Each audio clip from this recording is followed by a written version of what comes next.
Job chapter 1. In the land of Uz there lived a man whose name was Job. This man was blameless and upright. He feared God and shunned evil.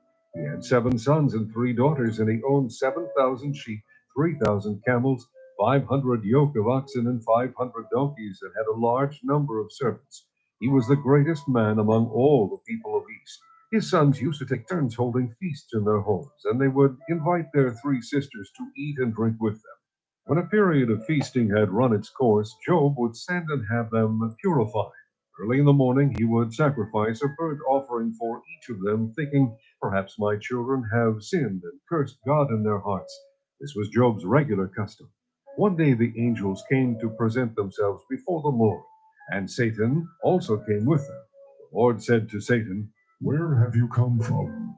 Satan answered the Lord, "From roaming through the earth and going back and forth in it."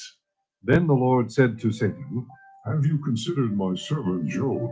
There is no one on earth like him. He's blameless and upright, a man who fears God and shuns evil. Does Job fear God for nothing?" Satan replied, "Have you not put a hedge around him and his household and everything he has? You have blessed the work of his hands, so that his flocks and herds are spread throughout the land. But stretch out your hand and strike everything he has, and he will surely curse you to your face." The Lord said to Satan, "Very well, then. Everything he has is in your hands, but on the man himself do not lay a finger." Then Satan went out from the presence of the Lord. One day, when Job's sons and daughters were feasting and drinking wine at the oldest brother's house, a messenger came to Job and said, The oxen were plowing and the donkeys were grazing nearby, and the Sabians attacked and carried them off. They put the servants to the sword, and I am the only one who has escaped to tell you. While he was still speaking, another messenger came and said, The fire of God fell from the sky and burned up the sheep and the servants, and I am the only one who has escaped to tell you. While he was still speaking, another messenger came and said, The Indians formed 3 raiding parties and swept down on your camels and carried them off. They put the servants to the sword, and I am the only one who's escaped to tell you. While he was still speaking, yet another messenger came and said, Your sons and daughters were feasting and drinking wine at the oldest brother's house when suddenly a mighty wind swept in from the desert and struck the 4 corners of the house. It collapsed on them and they are dead, and I am the only one who has escaped to tell you." At this, Job got up and tore his robe and shaved his head. Then he fell to the ground in worship and said, Naked I came from my mother's womb, and naked I will depart. The Lord gave, and the Lord has taken away. May the name of the Lord be praised. In all this, Job did not sin by charging God with wrongdoing. Chapter 2. On another day, the angels came to present themselves before the Lord, and Satan answered the Lord, From roaming through the earth and going back and forth in it. Then the Lord said to Satan, Have you considered my servant Job? There is no one on earth like him. He is blameless and upright, a man who fears God and shuns evil, and he still maintains his integrity, though you incited me against him to ruin him without any reason. Skin for skin.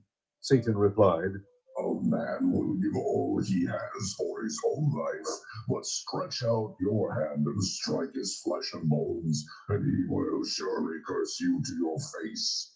The Lord said to Satan, Very well, then, he is in your hands, but you must spare his life. So Satan went out from the presence of the Lord and afflicted Job with painful sores from the soles of his feet to the top of his head. Then Job took a piece of brokery and scraped himself with it as he sat among the ashes.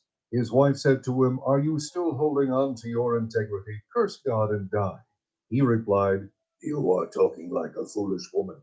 Shall we accept good from God and not trouble? In all this, Job did not sin in what he said. When Job's 3 friends, Eliphaz the Temanite, Bildad the Shuhite, and Zophar the Ammonite, heard about all the troubles that had come upon him, they set out from their homes and met together by agreement to go and sympathize with him and comfort him. When they saw him from a distance, they could hardly recognize him. They began to weep aloud, and they tore their robes and sprinkled dust on their heads. Then they sat on the ground with him for 7 days and 7 nights. No one said a word to him because they saw how great his suffering was. Chapter 3. After this, Job opened his mouth and cursed the day of his birth. He said, "May the day of my birth perish, and the night it was said, a boy is born. That day may it turn to darkness. May God above not care about it. May no light shine upon it. May darkness and deep shadow claim it once more. May a cloud settle over it. May blackness overwhelm its light. That night may thick darkness seize it. May it not be included among the days of the year, nor entered in any of the months. May that night be barren. May no shout of joy be heard in it. May those who curse days curse that day. Those who are ready to rouse Leviathan, may its morning stars become dark. May it wait for daylight in vain and not see the rays of dawn.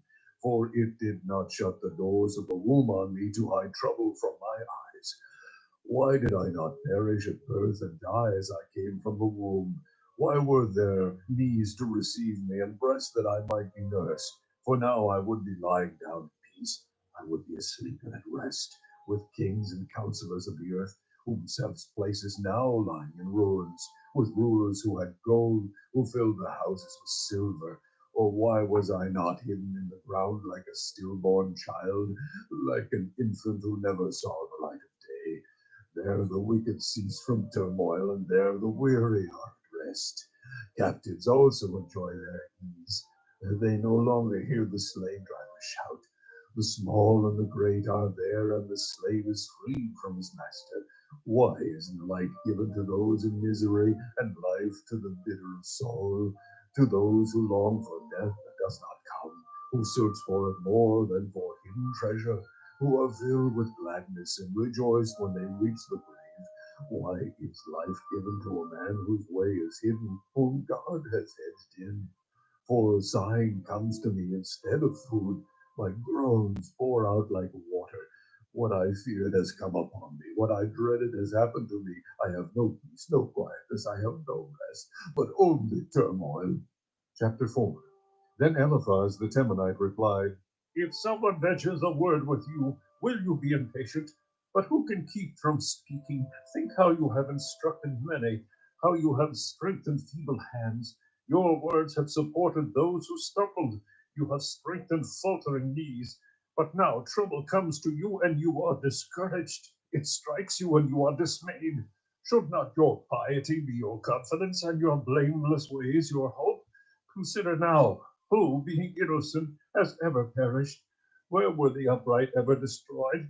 As I have observed, those who plow evil and those who sow trouble reap it. At the breath of God they are destroyed. At the blast of his anger they perish. The lions may roar and growl, yet the teeth and the great lions are broken. The lion perishes for lack of prey, and the cubs are scattered. A word was secretly brought to me. My ears caught disquieting dreams in the night when deep sleep falls on men. Fear and trembling seized me and made all my bones shake. A spirit guided past my face, and the hair on my body stood on end. It stopped, but I could not tell what it was. A form stood before my eyes, and I heard a hushed voice. Can a mortal be more righteous than God? Can a man be more pure than his Maker?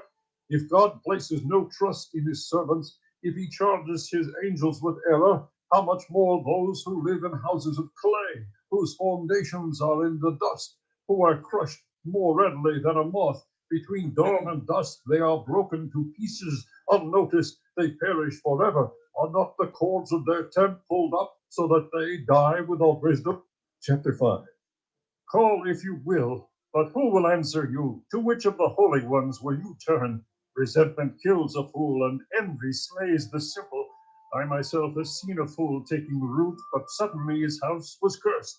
His children are far from safety, crushed in court without a defender. The hungry consume his harvest, taking it even from among thorns, and the thirsty pant after his wealth.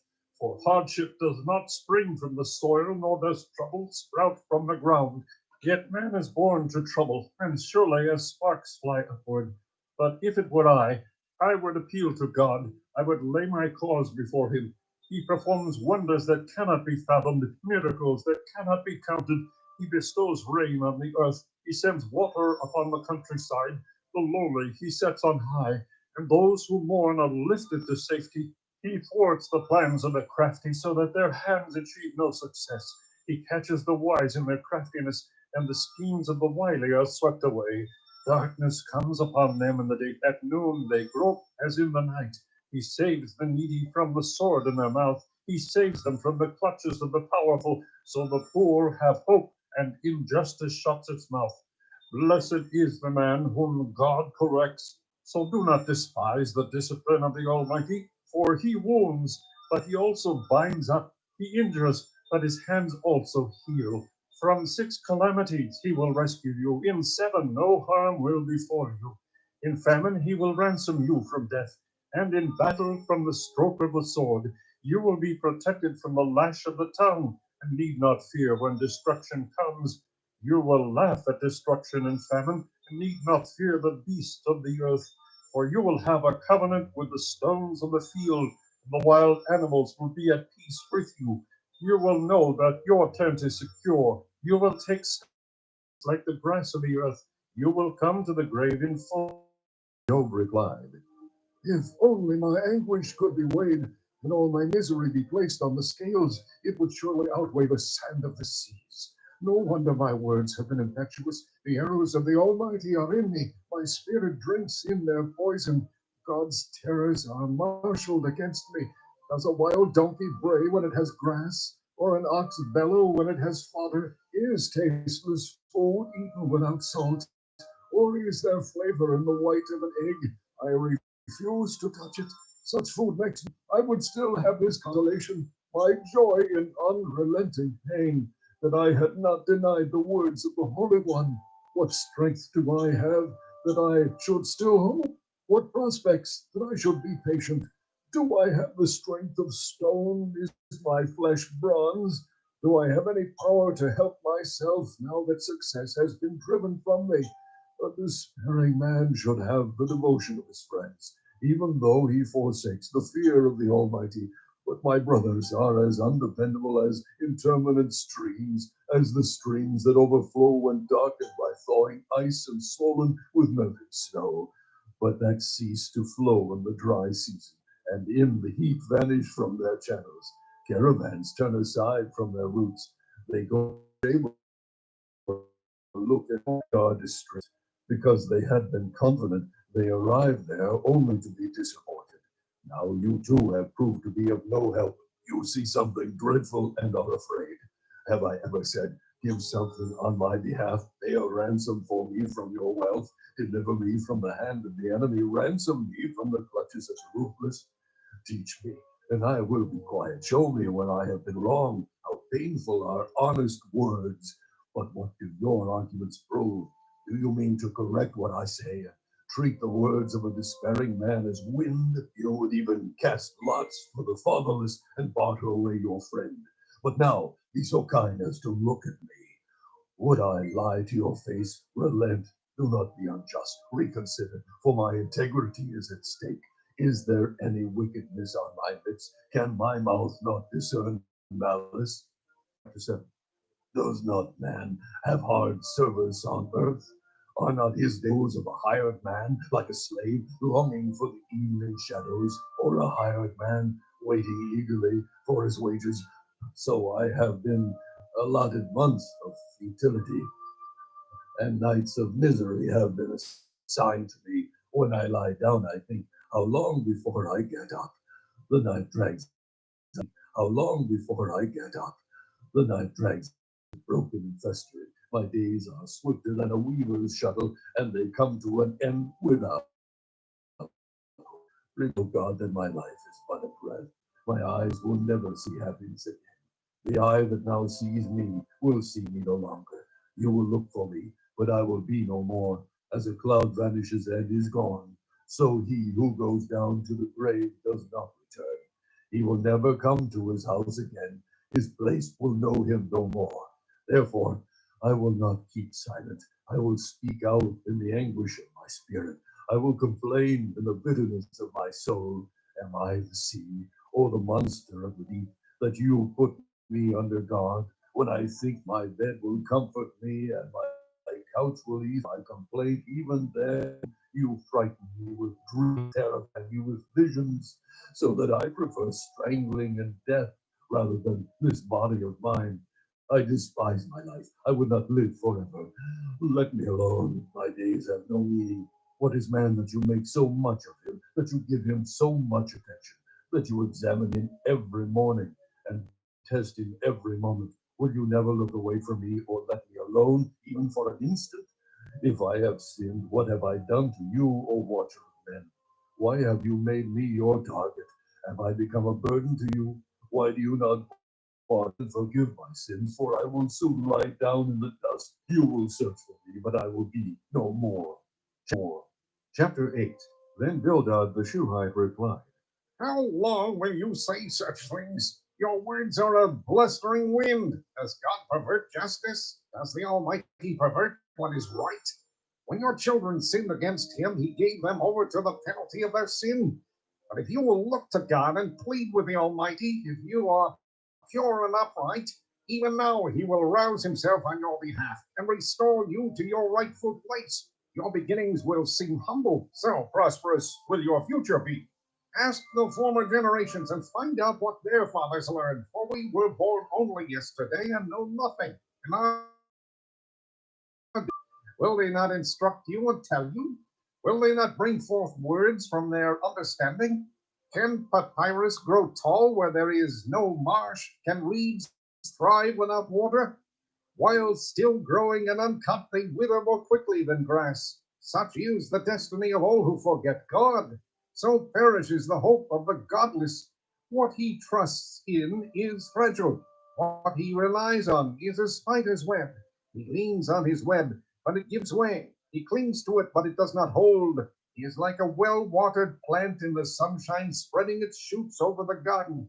It entwines its roots around a pile of rocks and looks for a place among the stones. But when it is torn from its spot, that place disowns it and says, I never saw you. Surely its life withers away, and from the soil other plants grow. Surely God does not reject a blameless man or strengthen the hands of evildoers. He will yet fill your mouth with laughter and your lips with shouts of joy. Your enemies will be clothed in shame, and the tents of the wicked will be no more. Chapter 9. Then Job replied, Indeed, I know that this is true, but how can a mortal be right?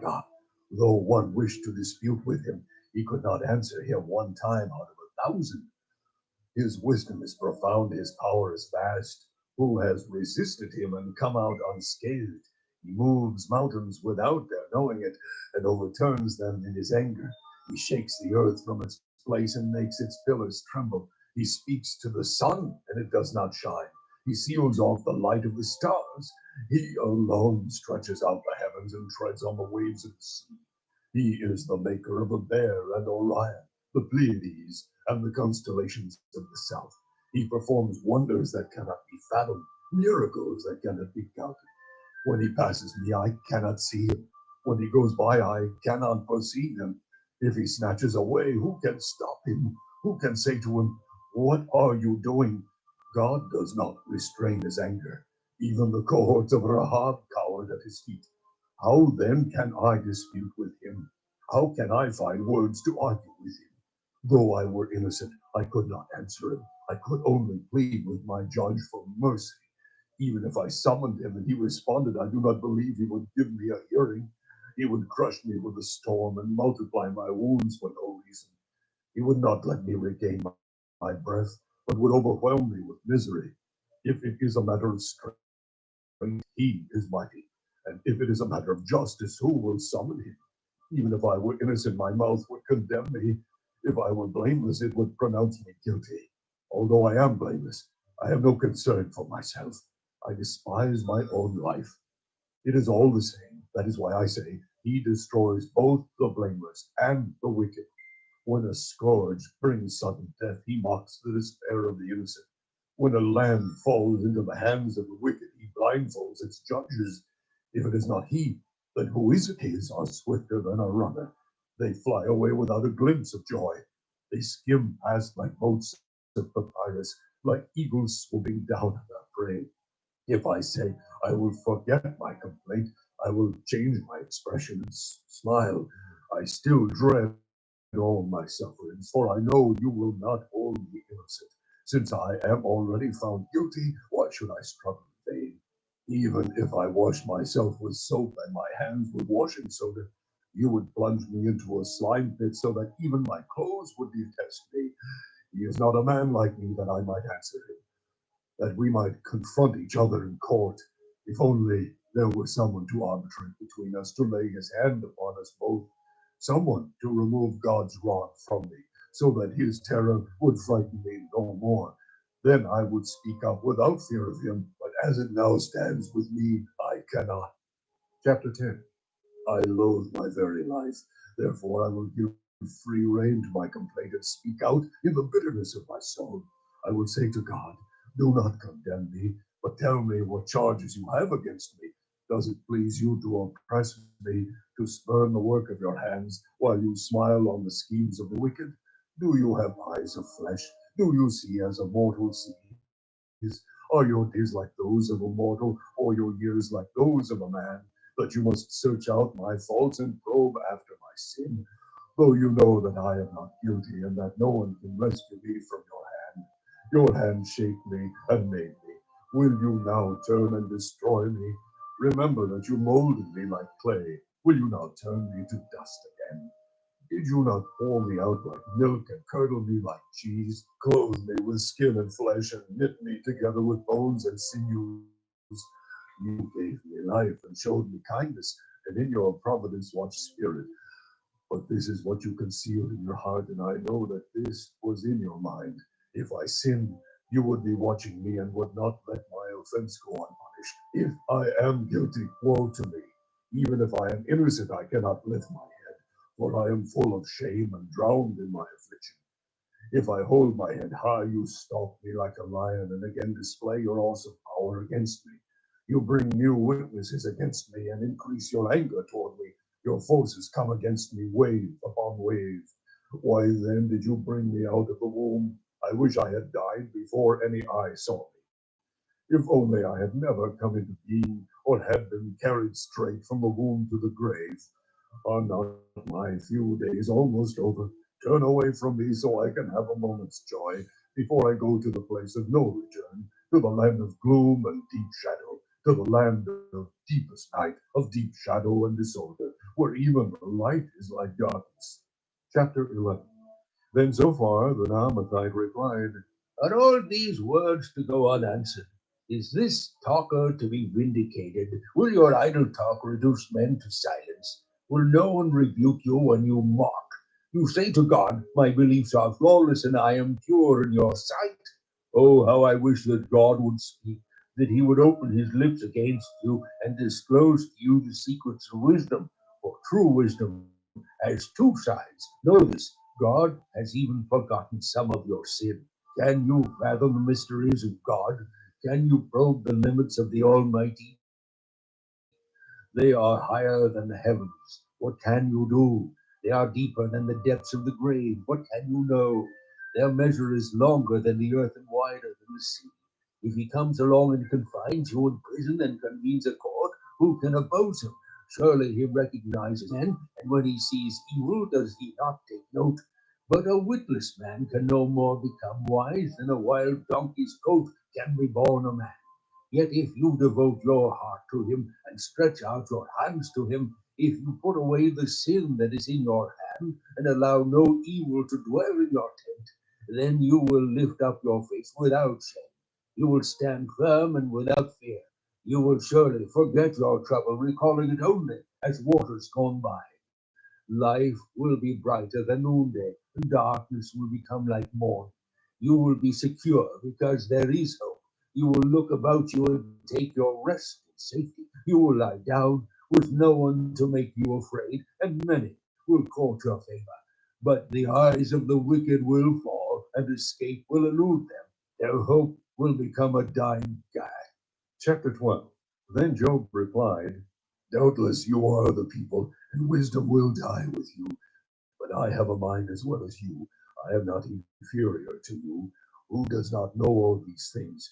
I have become a laughing stock to my friends, though I called upon God, and he answered, a mere laughing stock, though righteous and blameless.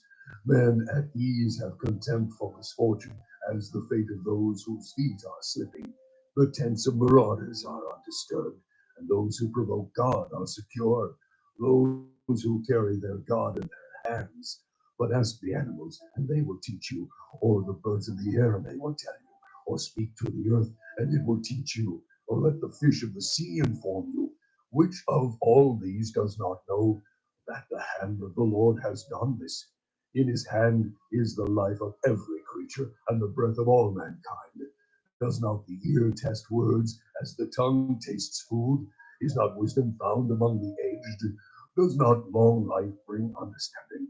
To God belong wisdom and power, counsel and understanding are his. What he tears down cannot be rebuilt. The man he imprisons cannot be released. If he holds back the waters, there is drought. If he lets them loose, they devastate the land.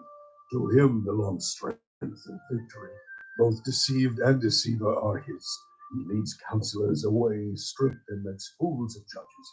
He takes off the shackles put on by kings and ties a loincloth around their waist. He leads priests away stripped and overthrows men long established. He silences the lips of trusted advisers and takes away the discernment of elders. He pours contempt on nobles and disarms the mighty. He reveals the deep things of darkness and brings deep shadows into the light. He makes nations great and destroys them. He enlarges nations and disperses them. He deprives the leaders of the earth of their reason. He sends them wandering through a trackless waste. They grope in darkness with no light. He makes them stagger like drunkards. Chapter 13. My eyes have seen all this. My ears have heard and understood it. What you know, I also know. I am not inferior to you. But I desire to speak to the Almighty and to argue my case with God. You, however, smear me with lies. You are worthless physicians, all of you. If only you would be altogether silent. For you, that would be wisdom. Hear now my argument. Listen to the plea of my lips. Will you speak wickedly on God's behalf? Will you speak deceitfully for him? Will you show him partiality? Will you argue the case for God? Would it turn out well if I examined you? Could you deceive him as you might deceive men? He would surely rebuke you if you secretly showed partiality. Would not his splendor terrify you? Would not the dread of him fall on you? Your maxims are problems of ice, your defenses are defenses of clay. Keep silent and let me speak. Then let come to me what may. Why do I put myself in jeopardy and take my life in my hands? Though he slay me, yet will I hope in him. I will surely defend my ways to his face. Indeed, this will turn out for my deliverance. No godless man would dare come before him. Listen carefully to my words. Let your ears take in what I say. Now that I have prepared my case, I know I will be vindicated. Can anyone bring charges against me? If so, I will be silent and die. Only grant me these two things, O God, and then I will not hide from you. Withdraw your hand far from me, and stop frightening me with your terrors. Then summon me, and I will answer, or let me speak, and you reply. How many wrongs and sins have I committed? Show me my offense and my sin. Why do you hide your face and consider me your enemy? Will you torment a wind-blown leaf? Will you chase after dry chaff? Or you write down bitter things against me and make me inherit the sins of my youth? You fasten my feet in shackles. You keep close watch on all my paths by putting marks on the soles of my feet. So man wastes away like something rotten, like a garment eaten by moths. Chapter 14. Man born of woman is of few days and full of trouble. He springs up like a flower and withers away. Like a fleeting shadow, he does not endure. Do you fix your eye on such a one? Will you bring him before you for judgment? Who can bring what is pure from the impure? No one. Man's days are determined. You have decreed the number of his months and have set limits he cannot exceed. So look away from him and let him alone till he has put in his kind like a hired man. At least there is hope for a tree. If it is cut down, it will sprout again, and its new shoots will not fall. Its roots may grow old in the ground, and its stump die in the soil. Yet at the scent of water it will bud and put forth shoots like a plant. But man dies and is laid low. He breathes his last and is no more. As water disappears from the sea, or a riverbed becomes parched and dry, so man lies down and does not rise. Till the heavens are no more, men will not awake or be roused from their sleep. If only you would hide and conceal till your anger is past. If again, all the days of my hard service I will wait for my renewal to come. You will call and I will answer you. You will long for the creature your hands have made. Surely then you will count my steps, but not keep track of my sin. My offenses will be sealed up in a bag. You will cover over my sin. But as a mountain erodes and crumbles, stones and torrents wash away the soil, so you destroy man's hope. You overpower him once for all, and he is gone. You change his countenance and send him away. If his sons are honored, he does not know it. If they are brought low, he does not see it. He feels but the pain of his own body and mourns only for himself. Chapter 15. Then Eliphaz the Temanite replied, Would a wise man answer with empty notions, or fill his belly with a hot east wind?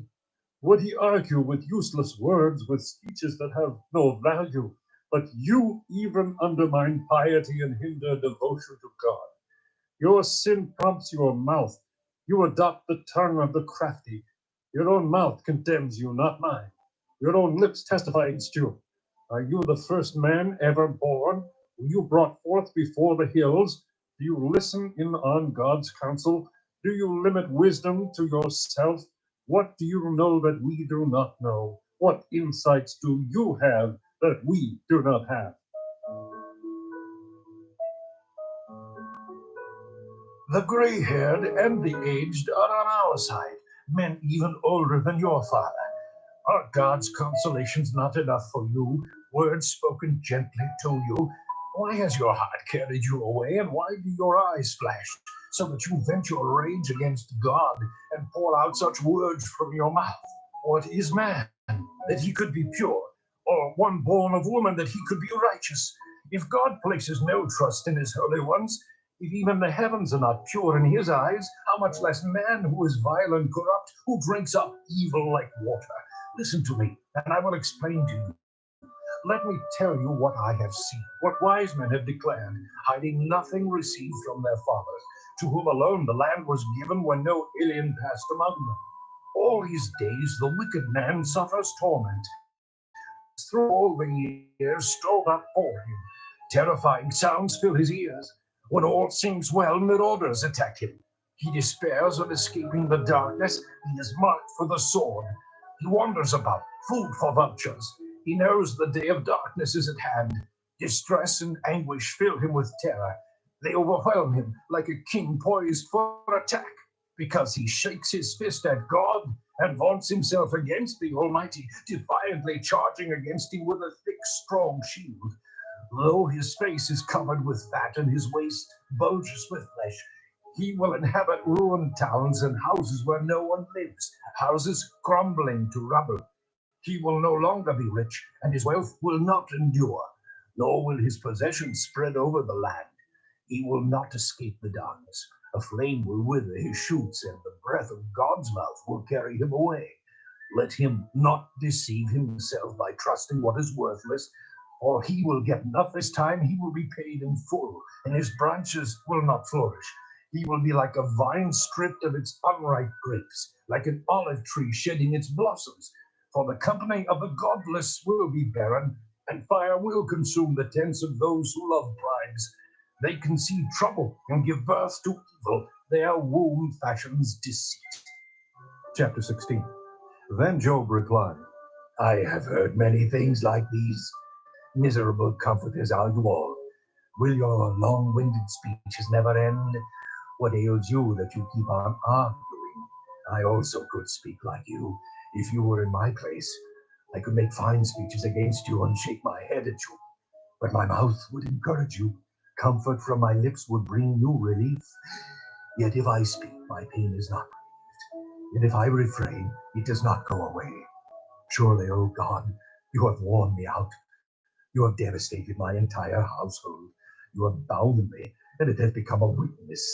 My godness rises up and testifies against me. God assails me and tears me in his anger and gnashes his teeth at me. My opponent fastens on me his piercing eyes. Men open their mouths to jeer at me.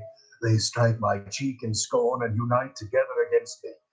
God has turned me over to evil men and thrown me into the clutches of the wicked. All was well with me, but he shattered me. He seized me by the neck and crushed me. He has made me his target. His archers surround me. Without pity, he pierces my kidneys and spills my gall. Again and again he bursts upon me. He rushes at me like a warrior. I have sewed sackcloth over my skin and buried my brow in the dust. My face is red with weeping. Deep shadows ring my eyes. Yet my hands have been free of violence, and my prayer is pure. O earth, do not cover my blood. May my crime never be laid to waste. Even now my witness is in heaven. My advocate is on high. My intercessor is my friend, as my eyes pour out tears to God. On behalf of a man, he pleads with God, as a man pleads for his friend. Only a few years will pass before I go on the journey of no return. Chapter 17. My spirit is broken. My days are cut short. The grave awaits me. Surely mockers surround me. My eyes must dwell on their hostility. Give me, O God, the pledge you demand.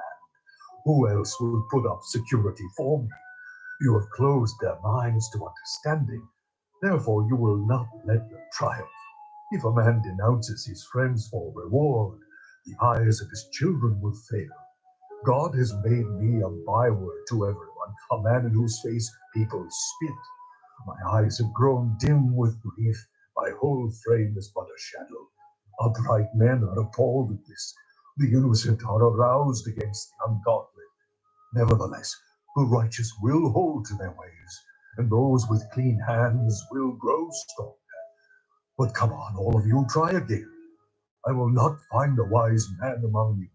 My days have passed, my plans are shattered, and so are the desires of my heart. These men turn night into day. In the face of darkness, they say, light is near.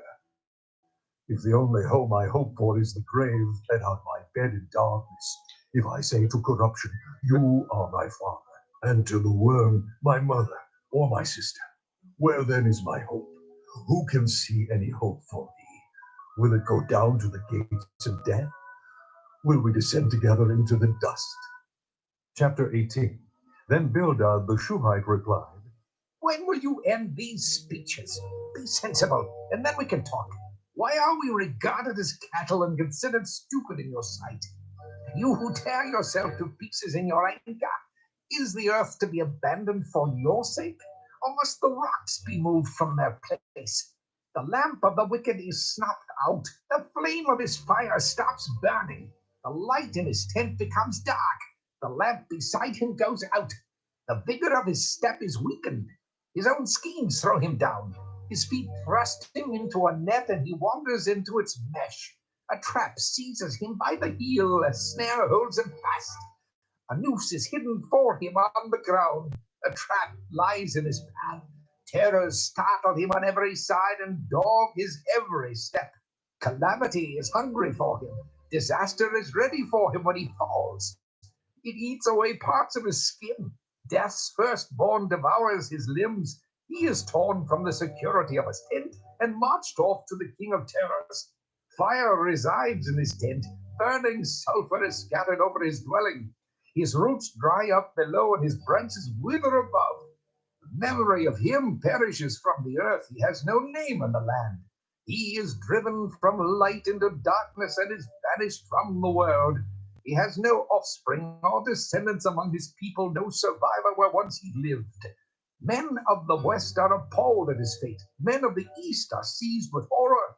Surely such is the dwelling of an evil man. Such is the place of one who knows not God.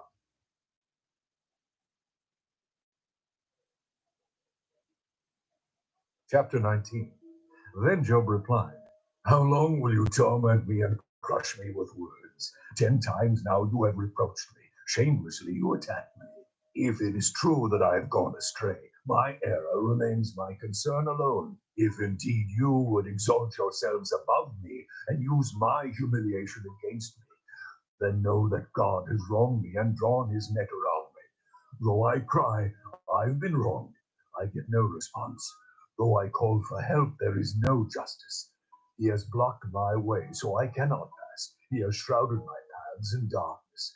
He has stripped me of my honor and removed the crown from my head. He tears me down on every side till I am gone. He uproots my hope like a tree. His anger burns against me. He counts me among his enemies. His troops advance in force. They build a siege ramp against me and encamp around my tent. He has alienated my brothers from me. My acquaintances are completely estranged from me. My kinsmen have gone away. My friends have forgotten me. My guests and my maidservants count me a stranger. They look upon me as an alien. I summon my servant, but he does not answer, though I beg him with my own mouth. My breath is offensive to my wife. I am loathsome to my own brothers. Even the little boys scorn me. When I appear, they ridicule me. All my intimate friends detest me. Those I love have turned against me. I am nothing but skin and bones. I have escaped with only the skin in my teeth. Have pity on me, my friends, have pity, for the hand of God has struck me. Why do you pursue me as God does? Will you never get enough of my flesh? Oh, that my words were recorded, that they were written on a scroll, that they were inscribed with an iron tool on lead, or engraved in rock forever. I know that my Redeemer lives, and that in the end he will stand upon the earth. And after my skin has been destroyed, yet in my flesh I will see God. I myself will see him with my own eyes, I and not another. How my heart yearns within me. If you say, how we will hound him, since the root of the trouble lies in him, you should fear the sword yourselves, for wrath will bring punishment by the sword, and then you will know that there is judgment. Chapter 20. Then Zophar the Naamathite replied, My troubled thoughts prompt me to answer because I am greatly disturbed. I hear a rebuke that dishonors me, and my understanding inspires me to reply. Surely you know how it has been from of old, ever since man was placed on the earth, that the mirth of the wicked is brief, the joy of the godless lasts but a moment. Though his pride reaches to the heavens and his head touches the clouds, he will perish forever like his own dung. Those who have seen him will say, where is he? Like a dream, he flies away, no more to be found, vanished like a vision of the night. The eye that saw him will not see him again. His face will look on him no more. His children must make amends to the poor. His own hands must give back his wealth. The youthful vigor that fills his bones will lie with him in the dust. Though evil is sweet in his mouth and he hides it under his tongue, Though he cannot bear to let it go and keeps it in his mouth, his food will turn sour in his stomach. It will become the venom of serpents within him. He will spit out the riches he swallowed. God will make his stomach vomit them up. He will suck the poison of serpents. The fangs of an adder will kill him. He will not enjoy the streams, the rivers flowing with honey and cream. What he toiled for, he must give back uneaten. He will not enjoy the profit from his trading, for he has oppressed the poor and left them destitute. He has seized houses he did not build. Surely he will have no respite from his craving. He cannot save himself by his treasure. Nothing is left for him to devour. His prosperity will not endure. In the midst of his plenty, distress will overtake him. The full force of misery will come upon him. When he has filled his belly, God will vent his burning anger against him and rain down his blows upon him. Though he flees from an iron weapon, a bronze-tipped arrow pierces him. He pulls it out of his back, the gleaming point out of his liver. Terrors will come over him. Total darkness lies in wait for his treasures. A fire unfanned will consume him and devour what is left in his tent. The heavens will expose his guilt. The earth will rise up against him. A flood will carry off his house. Rushing waters on the day of God's wrath. Such is the fate God allots the wicked, the heritage appointed for them by God. Chapter 20. And after I've spoken mock on, is my complaint directed to man?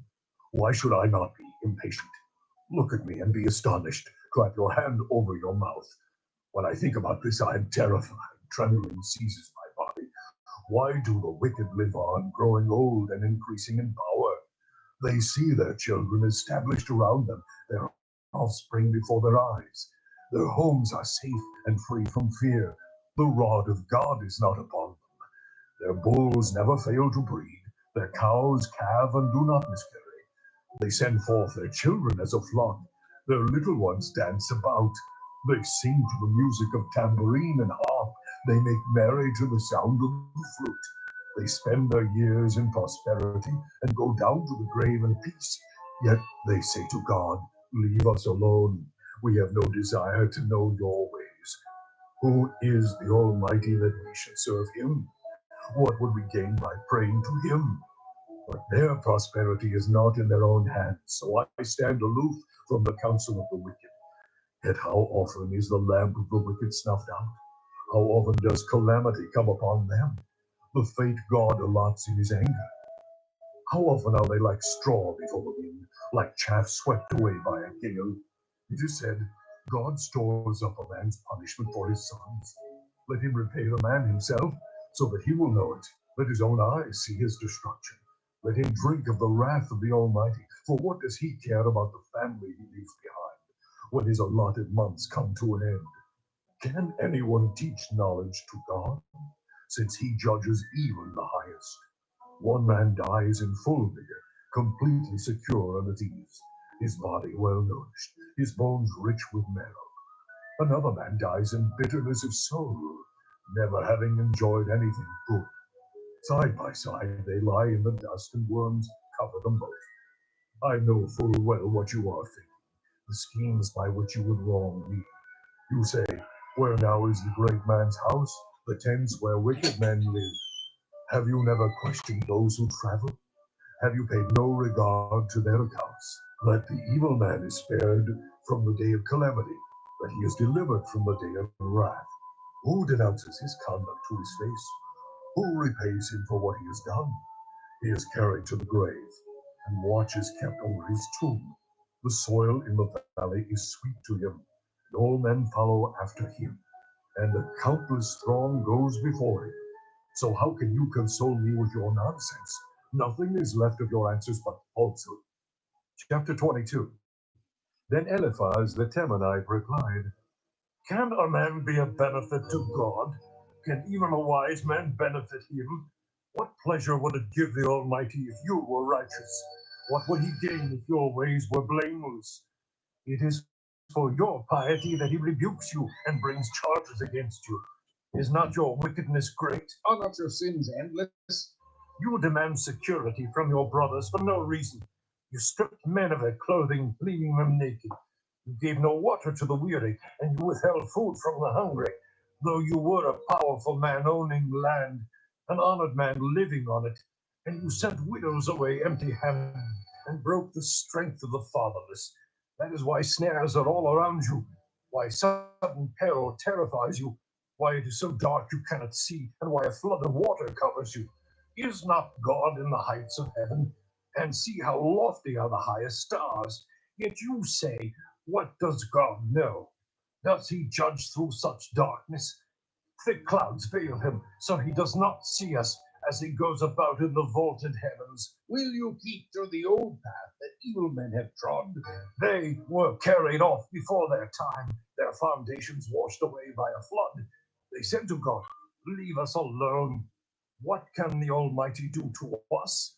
Yet it was he who filled their houses with good things. So I stand aloof from the counsel of the wicked. The righteous see their ruin and rejoice.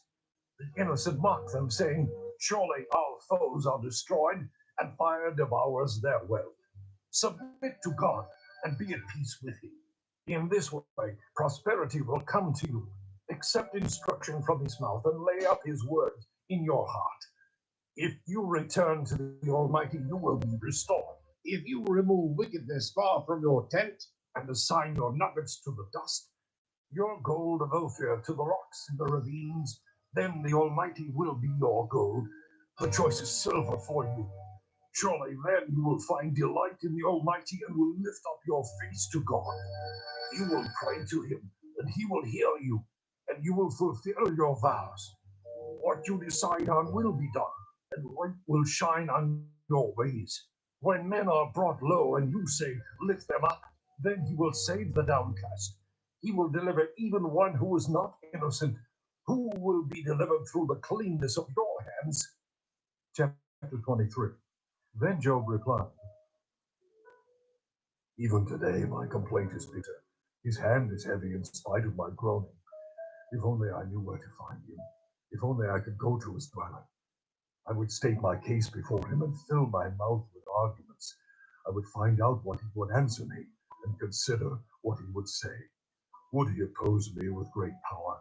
No, he would not press charges against me.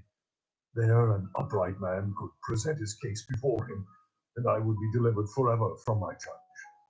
But if I go to the east, he is not there. If I go to the west, I do not find him. When he is at work in the north, I do not see him. When he turns to the south, I catch no glimpse of him. But he knows the way that I take. When he has tested me, I will come forth as gold. My feet have closely followed his steps. I have kept to his way without turning aside. I have not departed from the commands of his lips. I have treasured the words of his mouth more than my daily bread. But he stands alone, and who can oppose him? He does whatever he pleases. He carries out his decree against me, and many such plans he still has in store. That is why I am terrified before him. When I think of all this, I fear him. God has made my heart faint. The Almighty has terrified me. Yet I am not silenced by the darkness, by the thick darkness that covers my face. Chapter 24. Why does the Almighty not set times for judgment? Why must those who know him look in vain for such days? Men move boundary stones, they pasture flocks they have stolen. They drive away the orphan's donkey and take the widow's ox in pledge. They thrust the needy from the path and force all the poor of the land into hiding. Like wild donkeys in the desert, the poor go about their labor of foraging food. The wasteland provides food for their children. They gather fodder in the fields and glean in the vineyards of the wicked. Lacking clothes, they spend the night naked. They have nothing to cover themselves in the cold. They are drenched by mountain rains and hug the rocks for lack of shelter. The fatherless child is snatched from the breast. The infant of the poor is seized for a debt. Lacking clothes, they go about naked, carry the sheaves, but still go hungry. They crush olives among the terraces. They tread the winepresses, yet suffer thirst. The groans of the dying rise from the city, and the souls of the wounded cry out for help. But God charges no one with wrongdoing. There are those who rebel against the light, who do not know its ways, or stay in its paths. When daylight is gone, the murderer rises up and kills the poor and needy. In the night he steals forth like a thief. The eye of the adulterer watches for dust. He thinks, no eye will see me, and he keeps his face concealed.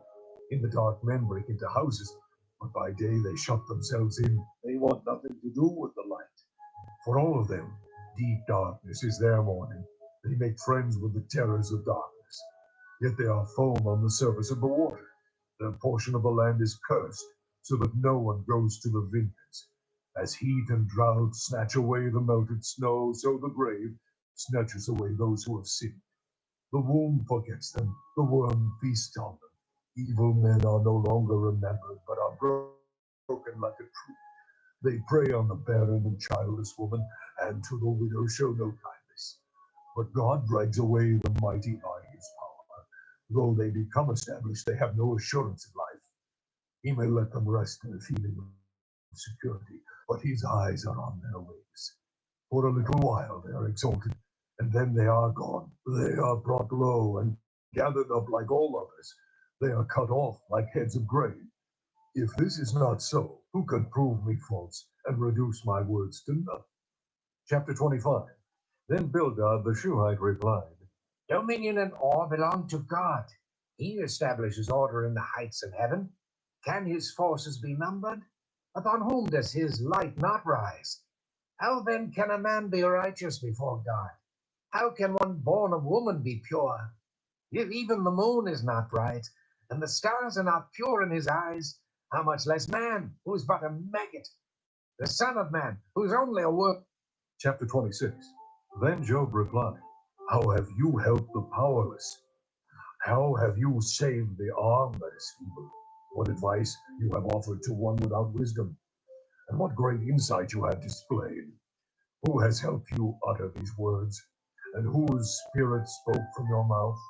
The dead are in deep anguish, those beneath the waters and all that live in them. Death is naked before God. Destruction lies uncovered.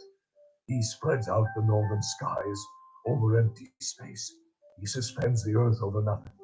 He wraps up the waters in his clouds. Yet the clouds do not waters for a boundary between light and darkness. The pillars of the heavens quake aghast at his rebuke. By his power he churned up the sea. By his wisdom he cut Rahab to pieces. By his breath the skies become fair. His hand pierced the gliding serpent. These are but the outer fringe of his works. How faint the whisper we hear of him. Who then can understand the thunder of his power? Chapter 27. And Job continued his discourse. As surely as God lives, who has denied me justice, the Almighty, who has made me taste bitterness of soul. As long as I have life within me, the breath of God in my nostrils, my lips will not speak wickedness, and my tongue will utter no deceit. I will never admit you are in the right. Till I die, I will not deny my integrity. I will maintain my righteousness and never let go of it. My conscience will not reproach me as long as I live. May my enemies be like the wicked, my adversaries like the unjust. For what hope has the godless when he is cut off, when God takes away his life? Does God listen to his cry when distress comes upon him? Will he find delight in the Almighty? Will he call upon God at all times? I will teach you the power of God. The ways of the Almighty I will not conceal. You have all seen this yourselves. Why then this meaningless talk? Here is the fate God allots to the wicked, the heritage a ruthless man receives from the Almighty. However many his children, their fate is the sword. His